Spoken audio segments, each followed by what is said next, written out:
participer pour jouer au Robin des Bois avec évidemment notre invité qui va nous initier sans plus attendre. Noémie, vous êtes membre de la Fédération française de tir à l'arc, également membre du club des archers de Saint-Avertin en Indre-et-Loire, et vous venez donc de participer au championnat du monde de tir à l'arc. C'était à Mexico en octobre dernier. Vous êtes arrivé en 8e de finale.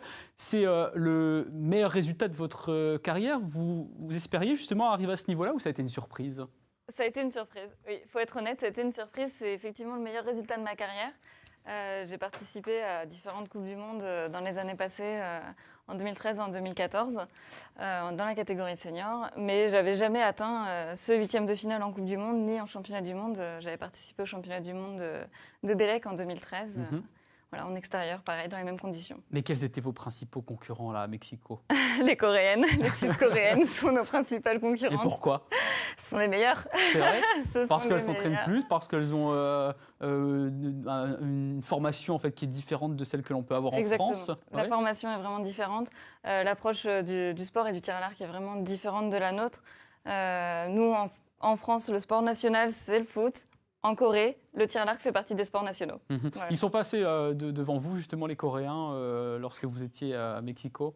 Oui, j'ai pas eu l'occasion de rencontrer une Coréenne en match, que ce soit en équipe ou en individuel. Mais sur les qualifs, il n'y a pas photo, elles sont loin devant nous. Je termine à la 44e place sur les qualifications et elles sont 1, 2 et 4 de mémoire. Alors vous avez interrompu un petit peu votre parcours pendant quelques années. C'est donc une belle revanche, justement, de pouvoir rentrer en France avec cette qualification ? Oui, c'est une grande fierté personnelle, surtout parce que voilà, j'ai fait le choix d'arrêter pendant quelques années, le temps de me remettre dans les études, trouver un boulot avec un superbe employeur, je peux le dire clairement. Parce que qu'est-ce que vous faites à côté ? Je suis assistante de gestion, voilà. Émilie ? Est-ce que vous pourriez imaginer, là, dans les prochains JO, peut-être pas les prochains qui arrivent, mais pourquoi pas Paris 2024, faire partie de l'équipe de France ? 2020, si, déjà. Ah, déjà, vous y pensez ? D'accord. Oui, 2020, je l'espère, je vais tout faire pour. 2012 a été un objectif sur le tard, on va dire. Oui. 2016 a été un objectif, mais j'avais fait le choix d'interrompre cet objectif pour me remettre Et pour comme le les disait études. Émilie, ensuite Paris 2024, évidemment, Et voilà. jouer à domicile, ce serait quand même une chance fabuleux. incroyable. Pourquoi vous vouliez à tout prix revenir en fait, sur le terrain et face aux cibles ?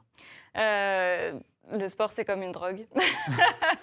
Voilà, le sport, Vous avez commencé à quel âge, le tir à l'arc ? C'est super et j'adore ça. Le tir à l'arc, j'ai commencé à 12 ans. Voilà, l'esprit de compétition, les rencontres sur le plan international, c'est vraiment quelque chose qui me manquait et qui me permet un bon équilibre aujourd'hui. Mais à ce propos, comment se déroule justement une compétition de tir à l'arc ? Alors, on a une phase de qualification dans un premier temps, sur laquelle on tire 72 flèches. Alors c'est décomposé de la sorte qu'on tire 6 fois 6 flèches, une petite pause et on recommence. Donc ça nous fait des scores sur 720 points.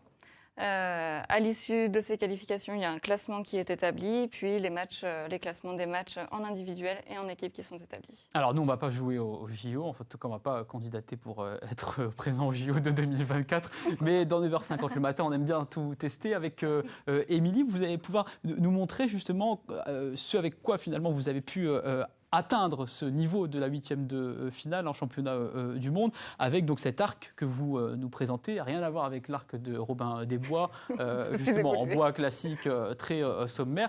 C'est un arc très sophistiqué. Hein.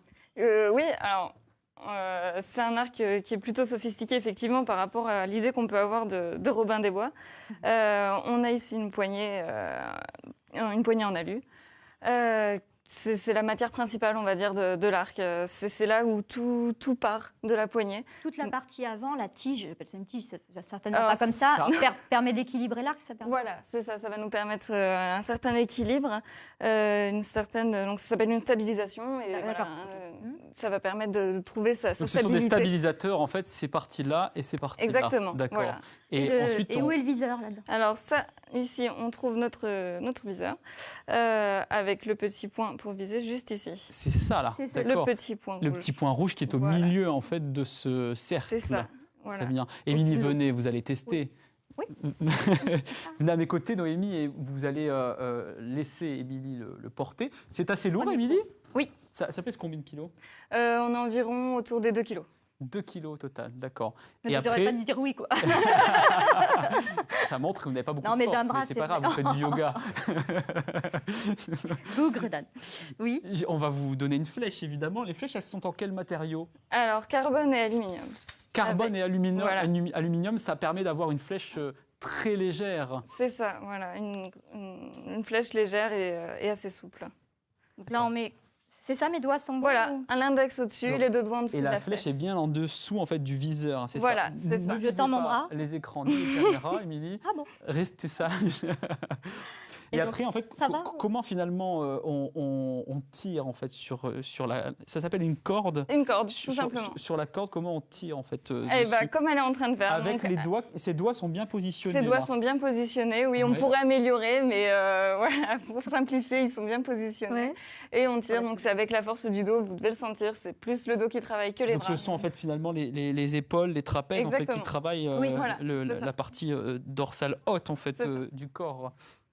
Bien. Et donc on tire de toutes ses forces ou il y a quand même un ajustement à avoir? Comment ça se passe? C'est ce qu'on appelle un équilibre de force entre les muscles à l'avant du corps et à l'arrière du corps au niveau du Et dos. la stabilité, j'imagine, au sol également. Voilà, avec les pieds, le placement des On ferme pieds. l'œil gauche, hein, Forcément, vous ne devez pas être très stable avec vos chaussures puisque ce ne sont pas des chaussures Ouais. de sport. Quel type de N'oublions chaussures vous pas que portez le vous en tir à fait? l'arc- Ces chaussures-là, Voilà, ce sont des baskets de hand D'accord. qui sont très... Pour qu'il y ait Ça. un bon maintien au sol. en Voilà, fait, c'est effectivement. ça. Elles me Ok. permettent une grande On peut retourner à stabilité. nos places, hein, Émilie, hein. On ne va pas vous On faire peut tirer oublier. vraiment avec Merci. cet arc.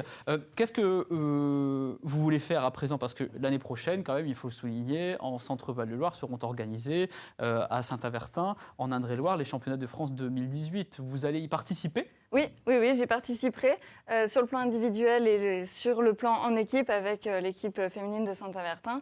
On est en première division. On a été championne de France sur ce dernier championnat de France 2017 en septembre. On a été championne de France de première division. Et donc, l'objectif sera de renouveler ce titre. On a D'accord. eu beaucoup de mal à avoir, mais Et vous allez collaborer également à l'organisation en fait, de ces Exactement. championnats de France. c'est ça. Quel c'est- rôle vous allez avoir? Un rôle de bénévole, un rôle de bénévole sur l'installation autant que je vais pouvoir venir aider, mais en même temps il va falloir que trouver un équilibre entre mes entraînements, ma préparation et l'installation, la préparation, mais ce sera surtout pour le dimanche soir pour ranger la compétition une fois les échéances terminées. Voilà, organiser tout cela évidemment et puis manipuler tous ces équipements que vous avez apportés. J'aimerais juste qu'on fasse un clin d'œil très rapide en fait à ce que j'ai porté au début de cette interview. Comment ça s'appelle? Rappelez-nous. carquois. Un carquois simplement. avec dessus là, des numéros qui correspondent à quoi? Alors, cette première feuille correspond à ma place de cible lors des les championnats du monde de Mexico. Oui, Donc j'étais oui. en cible 36A. D'accord. Et 44, c'est mon classement à l'issue des qualifications. Très J'étais bien. 44e et donc je termine en 8e de finale. Donc 44e sur combien? on était de mémoire environ 80. Ah oui, très bien. Bravo en tout cas. Merci. D'avoir été avec nous, Noémie, dans 9h50 le matin. Et puis on espère vous revoir prochainement pour d'autres participations à des championnats. Avant, on va rester